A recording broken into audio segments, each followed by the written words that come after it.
ఇక్కడ మళ్ళా డ్రామారావు అక్కడ ఎక్కడ అమెరికాలో ఉండి ఇక మామూలుగా రాసుకొస్తలేడు ఇక్కడ ట్విట్టర్లో.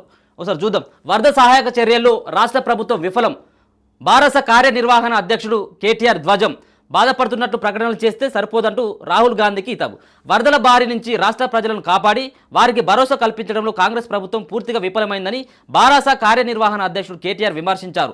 భారీ వర్షాలు, వరదల కారణంగా తెలంగాణలో ఏర్పడిన పరిస్థితులు తనను ఆవేదనకు గురి చేశాయని, ప్రజలకు ఎలాంటి ఇబ్బంది లేకుండా రాష్ట్ర ప్రభుత్వం అవిశ్రాంతంగా చర్యలు చేపట్టిందంటూ కాంగ్రెస్ అగ్రనేత రాహుల్ గాంధీ చేసిన ట్వీట్కు సమాధానంగా కేటీఆర్ పలు విమర్శలు చేశారు. కేవలం బాధపడుతున్నట్లు ఆవేదన వ్యక్తం చేస్తున్నట్టు ప్రకటన చేస్తే సరిపోదు, తెలంగాణలో నిజంగా ప్రభుత్వం తరపున చేయాల్సిన సహాయ కార్యక్రమాలను చిత్తశుద్ధితో చేస్తున్నారో లేదో తెలుసుకుంటే రాష్ట్రంలో మీ ప్రభుత్వ నిర్వాహకం తెలిసి వస్తుంది. నిజంగా మీకు తెలంగాణపై శ్రద్ధ ఉంటే మీ ప్రభుత్వం చేస్తున్న నిర్లక్ష్యపు చర్యలను ఎందుకు తప్పుపట్టడం లేదు అని కేటీఆర్ రాహుల్ను ప్రశ్నించారు. రాష్ట్రంలో వరదల కారణంగా ప్రాణాలు కోల్పోయిన వారి కుటుంబాలకు కేవలం 5 లక్షల చొప్పున నష్టపరిహారం ప్రకటించడం అన్యాయమని మరో ట్వీట్లో కేటీఆర్ విమర్శించారు. 25 లక్షల చొప్పున పరిహారం ఇవ్వాలని చెప్పేసి డిమాండ్ చేశారు. మరి ఎస్ఎన్డిపి అమలుతోనే హైదరాబాద్కు తప్పిన ముప్పు, కేసీఆర్ ప్రభుత్వ హయాంలో చేపట్టిన వ్యూహాత్మక నాలాల అభివృద్ధి కార్యక్రమం ఎస్ఎస్డిపి అమలు వల్లే గత 2-3 రోజులుగా ఎడతెరుపు లేకుండా భారీ వర్షాలు కురుస్తున్నా హైదరాబాద్లోని లోతట్టు ప్రాంతాల్లో వరద ముప్పు తప్పిందని కేటీఆర్ పేర్కొన్నారు. విజన్ ఉంటే విపత్తులను సమర్థంగా ఎదుర్కోవచ్చని భారత ప్రభుత్వ హయాంలో అమలు చేసిన ఎస్ఎస్డిపి కార్యక్రమం నిరూపించిందని ఆయన వెల్లడించారు. సమైక్య రాష్ట్రంలో భారీ వర్షాలు, వరదలు వచ్చిన ప్రతి సందర్భంలోనూ హైదరాబాద్లోని లోతట్టు ప్రాంతాలు జలమయమయ్యాయి. ఈ కీలక సమస్యకు శాశ్వత పరిష్కారం కనుగొనాలనే ఆలోచనలో భాగంగానే ఎస్ఎస్డిపి పురుడు పోసుకుంది. వరద, మురుగునీటి వ్యవస్థలను పూర్తి స్థాయిలో పటిష్టపరిచేందుకు 985 కోట్లతో 60 పనులకు భారత ప్రభుత్వం చేపట్టింది. ఇక అంతా కూడా ఈ సిగ్గుదప్పిన ముచ్చటే మాట్లాడేది. ఇలా హైదరాబాద్ నగరం ఏ విధంగా ఉంది, ఈయన ఏదో గొప్పలు చెప్పుకున్నటువంటి ప్రయత్నం చేస్తూ ఉన్నాడు కేటీఆర్. ఇవన్నీ బంద్ మంచి అయితేనేమో మీ ఖాతాలో, చెడైతే వేరే ఖాతాలు వేద్దామంటే ఇది కుదరనటువంటి పరిధి.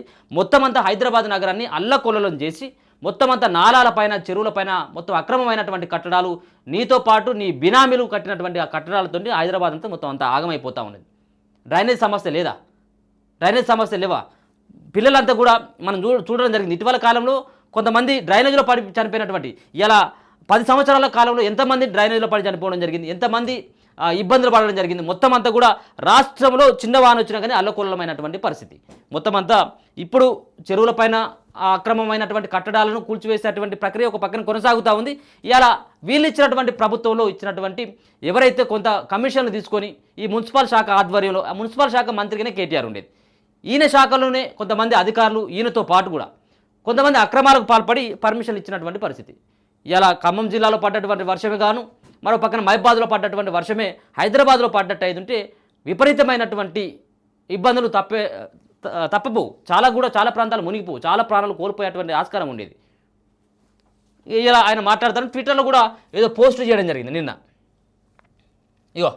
3 రోజులుగా వరదలు వస్తే మొద్దు నిద్రపోయిన ముఖ్యమంత్రి, జరగాల్సిన నష్టమంతా జరిగాక పోవాల్సిన ప్రాణాలు పోయాక ఖమ్మం పోయి పీకిందేంటి అంటే పూల డెకరేషన్ స్టేజ్ మీద కూర్చొని వరదల మీద సమీక్ష చేసే చీఫ్ మినిస్టర్. ఇదంతా కూడా ఏది నిన్న ఆయన ట్విట్టర్లో రాసుకొచ్చింది. మరి ఇక్కడ 10 సంవత్సరాల పాటు మరి మీరు పీకింది ఏంటిది అనేది మరి ఇప్పటికి కూడా ప్రజలకు అర్థం కానటువంటి పరిస్థితి. ఒక ముఖ్యమంత్రిని పట్టుకొని ఖమ్మం పోయి ఏం పీకింది అంటే ఇది మరి బల్బ్ మాటలు అనాలా, లేకపోతే ఇంకేం మాటలు అనాలో మీరే చెప్పాల్సినటువంటి ఆస్కారం.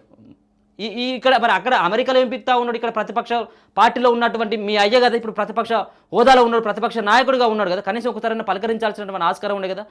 నువ్వు కూడా 10 సంవత్సరాలుగా మంత్రి పదవి చేసినావు, ఇక్కడ ప్రజలు చేసినటువంటి ఓట్లతోటి గెలిచి ఇప్పుడు కూడా నువ్వు ఎమ్మెల్యేగా ఉన్నావు. మరి నువ్వు కూడా పోవాల్సింది కదా. నువ్వు అమెరికాలో పోయి ఎవరి కోసం పోయినావు? అమెరికాకి మరి వాళ్ళని పరామర్శించవచ్చు కదా.